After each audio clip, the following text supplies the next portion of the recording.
Meet Tanja Schindler, the futurist who boldly dances with uncertainty, 50 people at a time. Now, Tanja's got the credentials. She's a former chair of the Association of Professional Futurists, advisor to the EU Commission, trusted by corporations.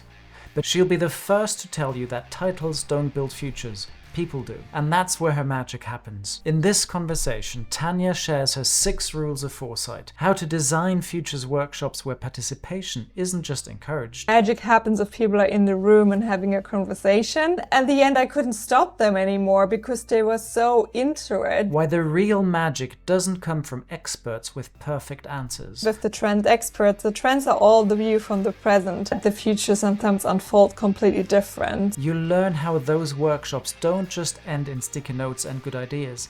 They evolve into actionable strategies that teams can actually use. I think one of the most powerful things you get out of it is... Plus, Tanja will walk you through the first steps of participatory foresight. If it's just one day a month, this is really time that stops us from chasing fires and then really to start thinking ahead strategically. So where does this journey of co-creating the future actually begin? For Tanja, it all starts with a single mindset shift. One that transforms how we approach uncertainty itself. Because before you can gather 50 minds in a room, before you can break assumptions and imagine new possibilities, you need something fundamental. Well, the first rule is curiosity. And this is always where we really go back into our childish selves. And somehow people who have children and get starting them, they kind of get reminded of what that means, especially when they just turn around 4 and they learn the world, not no, but why. And they really start digging into, but why mama, why papa, why is this happening? And they don't stop. And somehow this is what we miss. I think especially in businesses, we're doing things and we have this term here, we say it's historically grown and we've done it that way. And instead we really should go in with curious eyes and say, but why?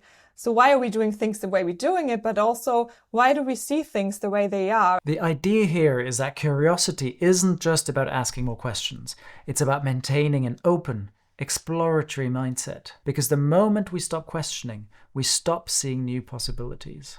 And that's when the future becomes nothing more than a copy of the present. Without curiosity, the rest of these rules don't even get off the ground. The next rule is much harder, because it means acting without a guarantee. And let's be honest, that's terrifying for most people. But it's the difference between talking about change and actually making it. So curiosity is really, really important, which goes along with being brave. Because the future still is scary, even if you're trying to imagine it better, because then we get those big ideas. It's kind of like really this empty room to fill with things that we want.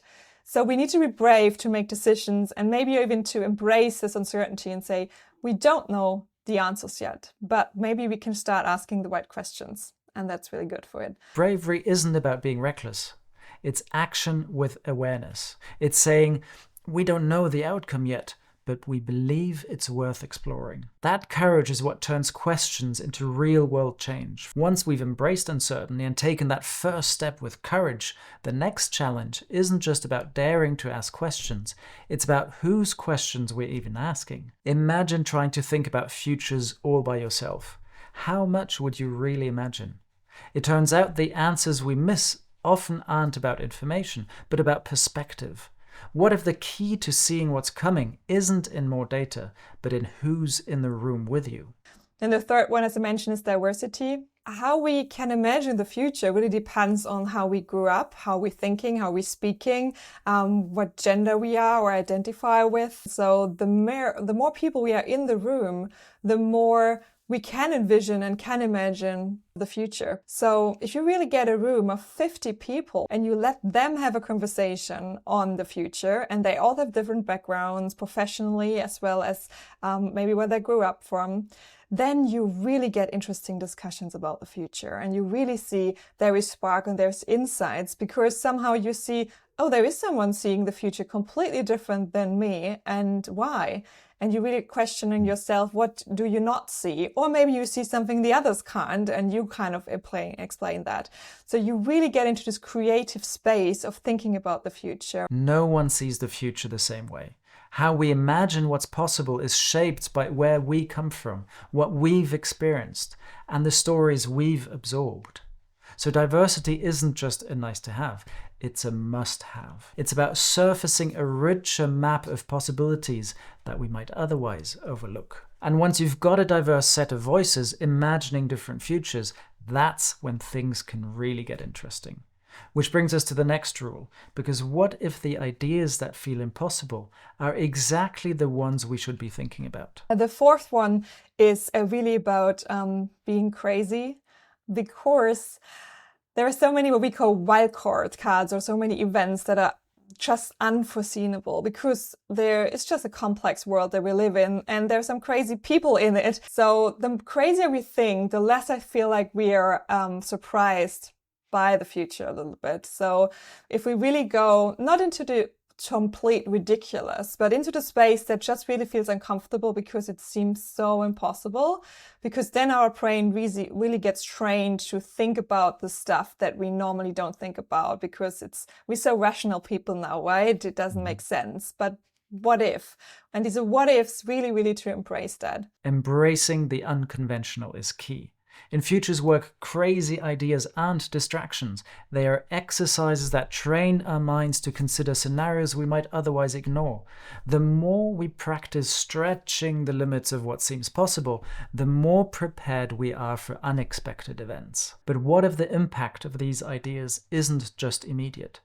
What hidden consequences might we be overlooking? Just because we see something today, we need to relook how they emerge with other patterns and what it does involve as an implication from an implication from an implication. And to really feel, if we're doing this today, I always say, if we would imagine the plastic bottle and kind of the results of that, we may not have invented it in that way or differently, because now it's out in the ocean. So what can we really think about products, trends, patterns that we want to embrace today, to see what does it mean for 10 years? What is the decision and the implications of that? So that I also know what the outcome of my decisions today may be. We never know for sure. This is systems thinking in action. Every trend, product, or decision ripples through other patterns, producing consequences that are often invisible at first. But leaders who anticipate these connections are better positioned to make strategic choices that last, instead of reacting to surprises. Do you ever feel like the future is already decided and there's nothing you can do? There is no future, because it's only futures. So it only exists in multiples and alternatives. When it manifests in the present, it becomes the present. But until that, there's always multiple pathways into different futures. So we need to be aware that it's not written yet, and it's actually more a space to create in a time that we perceive. And this really empowers people, I think, to say it's not written yet. And there might some people out there who want to share their visions or drive that, but it's also on us. And here comes in back the collective and the participatory ideas to say how to think collectively about the future that we all want to live in. Here's the reality. The future is never fixed. It's a space of multiple possibilities shaped by the choices we make today. And that means you, your team, and your ideas are part of the story being created right now. Now that we've explored the 6 guiding principles for thinking about the future: curiosity, courage or bravery, diversity, creativity, systems thinking, and embracing multiple futures, the next step is to turn these insights into action. How do we take these ideas out of theory and bring people together to imagine futures collectively? That's where participatory futures workshops come in, creating a space where diverse perspectives and bold thinking can combine to shape the futures we actually want to see. Magic happens if people are in the room and having a conversation. We normally don't have time. We have meetings where we need to try to get our agenda through, but we rarely have this explorative phase and time to do that. So what exactly do we mean by participatory futures? At its core, it's the idea that the future isn't designed by a single expert sitting in an office. It's imagined, tested, and shaped by groups of people working together. And here's the twist. When people participate, they're not just more creative, they're more committed to what comes next. Because if the future is uncertain, then the smartest move is to build futures with the people who will actually live them. That's where the real power of participatory foresight comes in. It turns uncertainty into a shared adventure instead of a private headache. I once was at a workshop, wasn't mine, who said, okay, now everyone at the table, there's a paper in front of you, you take that and you write down your preferred future. What you get is just people will write down what they kind of see. You're not opening their eyes in a way, or their minds. What an experienced futurists do is to set the right framing and setting. One of my framings in my newsletter is like dancing with uncertainty, and this has two meanings. The one is that you have the space in the middle where the pull of the future and the push of the present meet, and there's still uncertainty where you don't know, and you need to make decisions, and you may need to revise your decisions depending on things that are happening. On the other hand, it's a good example, because I'm a former dancer, to explain how futures work. Because if I would give you the dance step to a dance and I send you in the dance floor, but you have no idea of the rhythm, I really doubt that you would feel either comfortable nor that you could really dance to the music. And the same as the future. If I give you the scenarios or technique, or I give you trends and I just push you away, it's like same in, same out, because you don't have a feeling for the future. So training our mindset, and especially trying that with other people and with things that we are unexperienced with, that are new to us, this really gets us comfortable in the uncomfortable. So this is why really opening the mindset and doing an introduction, how to think on that, is as much as important as getting the right tools or methods in. Every workshop I do a little keynote explaining what is futures, why is it not written, what is the empowerment. There's actually two comparisons that I bring that almost buys everyone in. The first one is we have history in school, so we talk about how the past evolved or shaped us, but we never learned what actually the future is. So as an employee, as a team, we really need to start thinking and start learning what that means. On the other hand, I say, my other comparison is imagining that you as a company, you get the mission to go to space. So what would you actually do? You would probably get out your glass or map or your telescope, and you look into the outer space and try to see, okay, what is actually out there that we want to explore? So what is actually our mission to go there? Then you would see that you get the right crew, the right people in there, that they're rightly skilled. You may want to create a map so you know where to go. And you may want to prepare after the launch. What are you doing if there are things happening that are unexpected? So we actually do a lot of effort, or would put a lot of effort into to go to space, because it's such a complex and uncertain thing or space to go. And exactly, I think this describes quite good what the future is. Super complex, super uncertain, we don't know. But every day we're sending our employees completely unprepared there. So by really training, we're setting the stage, or doing a space travel, this is something where people get excited and lose a little bit their tendency to just being stuck in the present. There's a lot of resistance sometimes from people who think really rational, but maybe some of the engineering side or the controlling, but somehow those people turn out to have quite a nerdy side as well. So as soon as they actually start digging into scenarios and they kind of let their inner child play again, you can really see the transformation. So I had a lot of engineers who were sitting like this with a bold face and like, I don't want to do that. And at the end, I couldn't stop them anymore, because they were so into it, because they could finally getting all their ideas in that they never probably been listening to. So luckily, I never had a really bad experience once I crafted the workshops in a way that they really can experience the future. So once people are engaged, the real magic begins. It's not just about handing them data or trends. It's about creating an experience where they can step inside possible futures. And that's where role-playing in scenarios comes in. I'm actually not coming in to say we're doing the foresight process in a way that we're framing or we're creating scenarios. But the other way around, I bring prepared scenarios. I normally try to bring like one pager and then maybe 2 or 3 pages with at least 1 page of a story who really explains the world and its rules and what are maybe some of the key drivers that happened there. They're neither all good or all bad. They just really focus on one issue. So, for example, highly automated or highly purpose-driven. So you have to reduce complexity by thinking about one exaggerated thing, but this also kind of helps creativity to then come up with new ideas because you're so framed in that. And that's the really exciting thing. To have the specific topic to talk about, but they just need to talk about how would it feel to live in that world. They have to play a role in the scenario. It's a little bit role play. It's a little bit like gaming. And this is where you get your little kids, inner child out.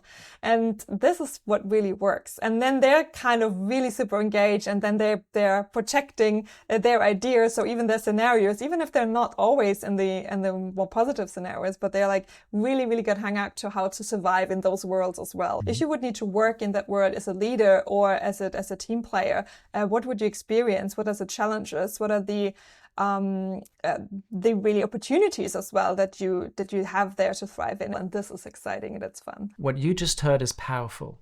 Notice two things here. One, the scenarios are deliberately simplified. They exaggerate one element, like automation or purpose-driven business, so participants can really feel the consequences of living in that world. Two, the role-play element flips the switch from abstract discussion to embodied experience. Managers stop talking about the future and start living in it, defending their ideas, protecting their positions, and discovering new possibilities. And that shift from talking to playing is one of the fastest ways to unlock deeper insights. After the role play, it's time to zoom out, because the fun and creativity are important, but the real goal is insight. What can we actually take from these scenarios? At the end, you try to figure out what are actually the good things that still come out of those scenarios, even though they have tendency to show good and bad. So you can then really know what you want and what you don't want. Because if I ask people how to destroy this world, I get a lot of answers, from the meteor shower till the zombie apocalypse or just climate change. But if we really start imagining what is the world we want to live in, how's the social interaction? It's hard. It's hard because it's easier sometimes to know what we don't want instead of what we want. So we need to be better at imagining those things we want, because otherwise how do we want to know and how to get there? Not saying that we should neglect all the others, because no, there's not one future, there's multiple. So we should always prepare also for the ones that we don't want, and we should know what are the signs that lead towards the ones we don't want, so we can also prevent that from happening. But at the end, I really think we should really anchor what is the preferred future and the vision that we want to manifest, so we can also see the little signals and trends that we need to support or decisions we need to make that leads into that. Knowing that there's probably some interruptions, some events that push us to different pathways, but then we need to figure out how we can then switch back and steer back into that direction. Here's the key takeaway. Scenarios help us uncover both what we don't want and, crucially, what we do want. And if we want to make better strategic decisions, we need a clear sense of that preferred future. At the same time, we don't ignore the less desirable futures. By spotting early signals and trends that could push us towards them, we can prepare, prevent, or even pivot back towards the vision we do want. It's this balance, preparing for the unexpected while anchoring on the preferred future, that makes scenario-based foresight so powerful. So far, we've seen how role-play and scenario work can help teams understand the future they want. But here's a surprising insight. Sometimes it's not the experts who give the richest input. But then I feel you actually get, by the combination of diverse people, so much more richer out than sometimes from experts, because they may be so blind by their expertise on focusing on the technology so much. Interesting is if you get those people in with ordinary people and see what's happening, and also challenging them if they're open for that instead of going in and being the know-it-all. But there is really, once you do the framing right, such a great transformational experience to get with people in the room and to talk about the future where you normally thought of, oh, how could they know? How could they think? And on the other hand, as I said, with the trend experts, the trends are all the view from the present. So it's all the things that we currently experience and see and track forward, but we've known that the future sometimes unfold completely different. So you can really, especially with participatory futures, go into those empty spaces and fill that. And then you can later bring in the experts and match and see, okay, what is the pull from the future, push from the present and what's a little bit of the dance in the middle. One of the amazing workshops I did when I was still a freelancer was with Mondelez, some of my team around Future Space, and we invited 50 employees from Mondelez at 25 and 25 from our community, and then you mix that. So you really get that outside-in view and the challenge of what you've done and not. Because thinking about the future, I also feel is something that's not relatively should be fearful for IP. It's the strategic options that you put in. But to get your customers or your suppliers really in the room and to have this conversation, that's super interesting because they have come all with a different perspective. And since we should more work into partnerships in the future, it also creates a space of how do we want to work together? What are some of the values and understanding of that? And as I said before, it's really also fun to do. Although it seems so scary at the beginning, people really get excited once you give them the opportunity to think about the future. What Tanja highlights here is the power of combining ordinary participants with experts. Experts often see the world through the lens of current trends and technology. They extrapolate from what already exists. But ordinary participants, or those with very different perspectives, can imagine futures that break free from the present. By mixing these perspectives, you create a dynamic space. People challenge assumptions, spot blind spots, and co-create ideas that neither group could produce alone. And it's not just about ideas, it's about building relationships, exploring values, and understanding how different partners might work together in the future. What if Earth were no longer habitable? 50 people, one mission. Design a brand new world. This is what happened when imagination meets structured foresight in an online workshop that Tanja held. Maybe one of the coolest workshops that I had was during the pandemic with the EU Commission, and we were talking about the European Green Deal and maybe how we can also challenge that and how we can influence policymakers to what citizens want. So we went quite brave and we turned back to my space theme because I'm a little nerd as well. And we created a workshop about world building. And we said, in 50 people, we put them into small groups. And we said, we're really sorry, but unfortunately, we really destroyed our planet. It's uninhabitable and you cannot live here anymore. But you have now the mission to go to outer space, to find a new planet and to see if we can survive there. So we really also transformed, and this is what I really like to do, not just having foresight from the present, looking to trends towards the future, but stepping back and saying, if we had a clean planet, what would we start building there? If we could have no barriers, how would it look like? So we framed each of those planets a little bit around the goals of the Green Deal. So one was about biodiversity or nature, one was about energy and fire, one was about food, and one was about water. And then really get them a few questions. So the first task that they had, and we did a little really story with a rocket and a video where they put on a space mission until they landed. And the first thing they need to do is to send back a postcard from that planet and say, what is the first thing that you've seen? What is there?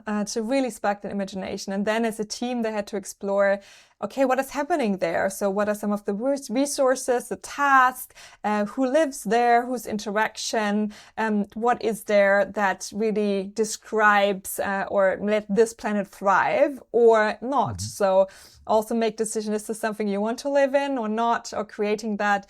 And then at the end, really using steep categories to fully blow how society look, is technology enabling. And the very last thing they had to do is to pitch it back to say, okay, should humans come and visit this planet or not? And the most interesting thing happened because people really pitched, but at the end they said, please don't come. But not because they said a planet is not good to live, but they're afraid, like, no, don't let humans come to destroy that planet as well that we just created. Because they really felt so empowered to feel freely about what is actually things that we want. And the other interesting part, normally in futures, we're so easy to bring in all the technology because it's easy to imagine. We have the sci-fi movies. It's kind of evolutionary. But no, they were really talking about how people would feel there and live there and what kind of creatures and how they would interact. And then said, okay, there's technology to enable this. So this was super interesting to see. And the end result of that, we turned this fully then onto a storytelling. So they needed to create a hero story. They needed to create characters. And then we hired 14 science fiction writers to put that into little stories. So if you look up now stories from 2050, you can still find, I think it was 22 stories around the topics of the Green Deal that we imagined together. And I felt this was so powerful for the people to see that they have the power to still imagine everything. And there are actually aspects in it that we say, okay, those are pathways that we don't want to go, but those are things that we can actually change today once we imagine. And we're actually not so far away once we see what we want to create. But we're still a little bit paralyzed by the complexity of kind of the challenges we have in our planet today, that we don't know where to start. And going away from the problems and looking for the creational space, that what would you do if you could start fresh, really helps people to imagine positive futures. The key takeaway of the story: when people are empowered to think beyond present limitations, they can not only imagine positive futures, but also identify pathways we might want to avoid. It's about moving from fear and complexity to creativity and possibility. A transformational experience that leaves participants energized and inspired. When we think about foresight workshops, it's easy to assume they're just an academic exercise, something that lives 10 years in the future. But the real power comes when we translate those insights into action today. In this segment, we're diving into how the outputs of participatory foresight workshops are actually used. Foresight has especially 3 applications. One certainly in innovation. So you could use, if you're thinking about how the future of retail, how we live or how we buy things in the future, and then break this down to see what are maybe some new products or services that can create from that. What is the user journey that we, with our imaginary personas and our imaginary worlds, experience, and what does it mean? Is there something coming up that we see, wow, that's actually something we maybe see already a little bit manifesting today, and this is something we want to create? Or on the other hand, you can then, use it for a strategy. So I think one of the most powerful things you get out of it is to make better decisions in the present today. It doesn't start in 10 years when we're thinking about 10 years. It really tracks back to what do you need to decide today, and do you know in which future your decision today is leading? And this really guides as a compass for decision making. I mean, especially retail is so operative, so day-to-day business. And so it's sometimes really hard to stop and to think, how do we actually live in the future? How do we shop in the future? Where do we spend our time in the future? And what role do we play? I mean, we have demographic change, many more elderly people, more single households. So what does it mean? On the other hand, we're also kind of losing the community part of where we want to be and be connected. So I think it starts with recreating community also in organizations, because we're spending half of our lives there. So we should also figure out, why are we there and what is the purpose of my organization and what is my part in it? And this empowers people, going back to really understanding what the mission and vision of the organization is and how they can support, and what are ways of working in the world, or especially at the workplace, that we want to have and what not, and how can we change and reframe that, even though it's hard, because we all historically grown and patterns and even language organizations use. But how can we step out of those default routines to really step up and move and make decisions towards futures we want, instead of futures we don't want, or we didn't even know where our decisions will lead? And to say, if this is a future we prefer, what are the things that we need to take responsible on creating that? If we want to say we want to have healthier nutrition, what does it mean with our products and services that we offer to our customers? The funny thing is that actually kind of the profession that we perceive is a lot about our mindset, and there's typical biases and stereotypes that we have with controllers versus HR people versus salespeople. But funnily, we never get them into one room to have a conversation about the future. They're talking about their projects and they might get some experts in, but really making that space and embracing 50 people from all departments coming together in a diverse setting and then talking about the future of a company in a scenario.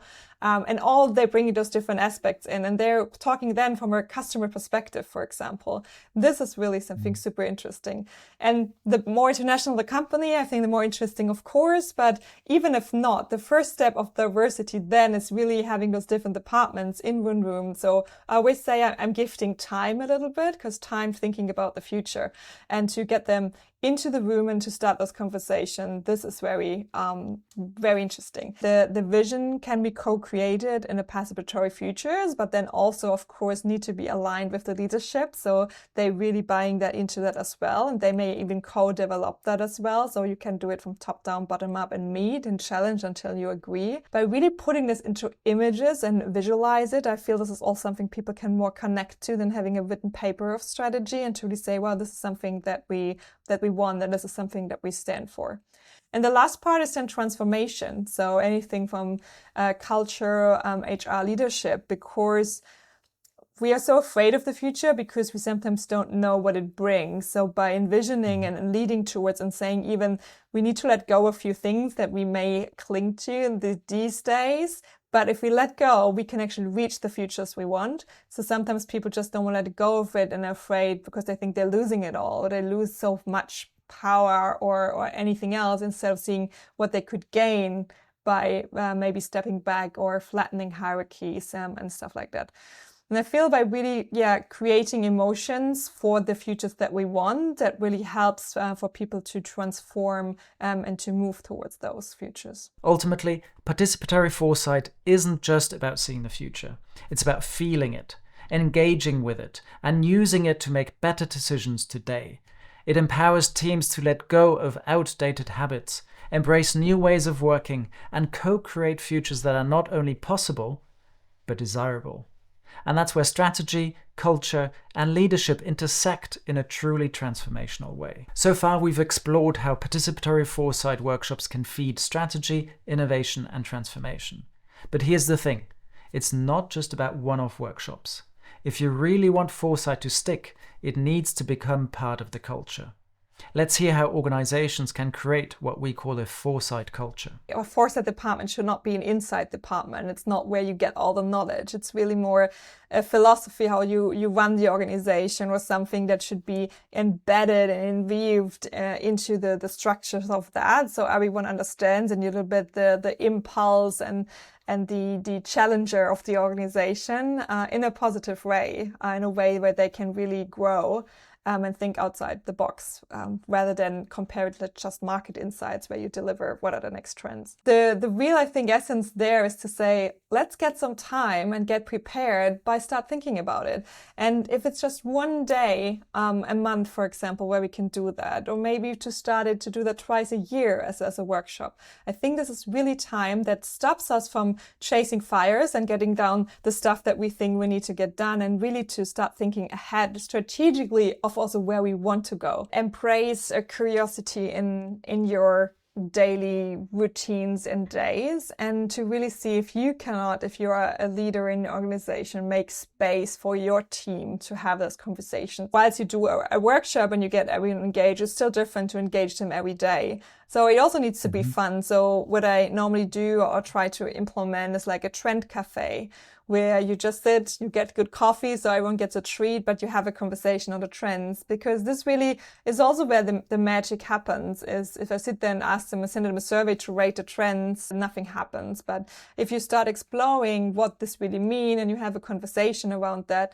and somehow we are kind of really drawn towards the future. There is something also magical, though scary with it, that people like this conversation.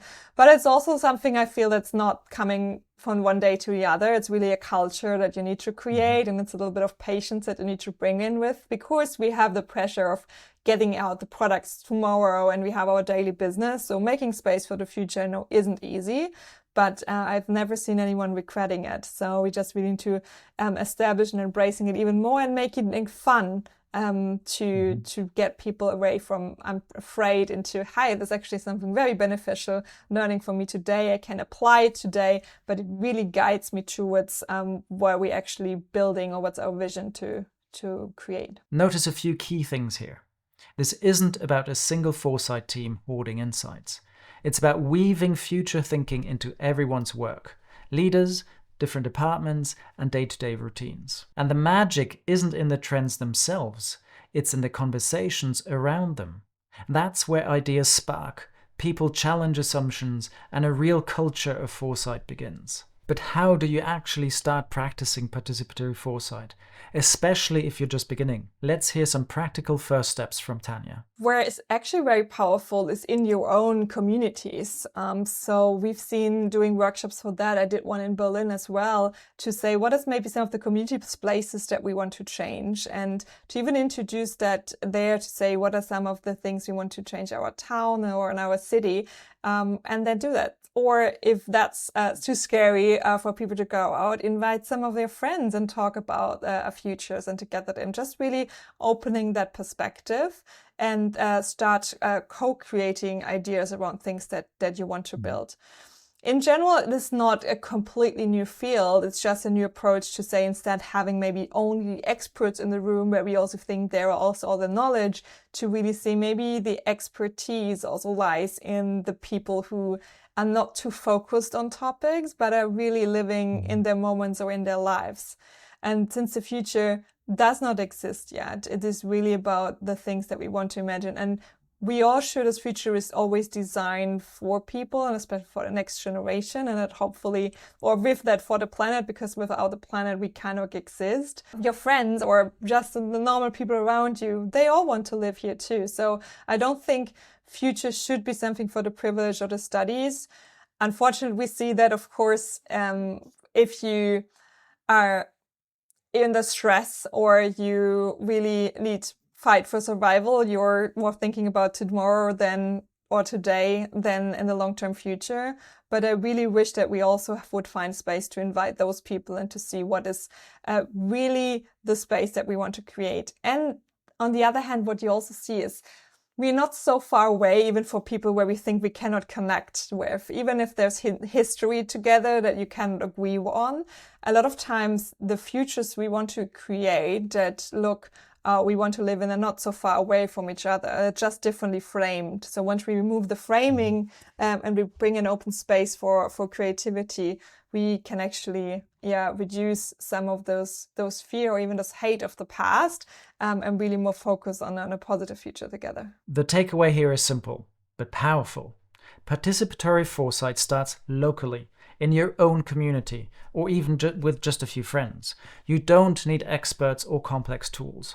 What matters is opening space for creativity, conversation, and co-creation.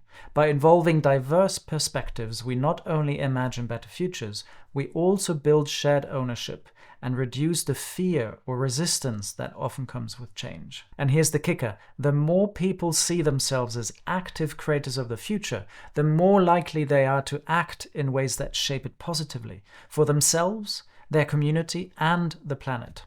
And one thing is clear: the future isn't something that just happens to us. It's something we create together. So participatory foresight is an important approach to achieve a desired future. Whether you're a leader in an organization, a member of a local community, or simply someone curious about what's next, there's a role for you. Start small, ask questions, spark conversations, experiment with ideas, and invite others to co-create. Every small step contributes to a bigger vision. Remember, foresight isn't a one-off workshop or a list of trends. It's a mindset. It's about embedding curiosity, reflection, and creativity into our everyday lives so that we can make better choices today for the world we want to live in tomorrow. So take a moment to imagine your future, share it, and start shaping it. The future is all created by us and it's not written. So I think we should start all writing our own stories of the future.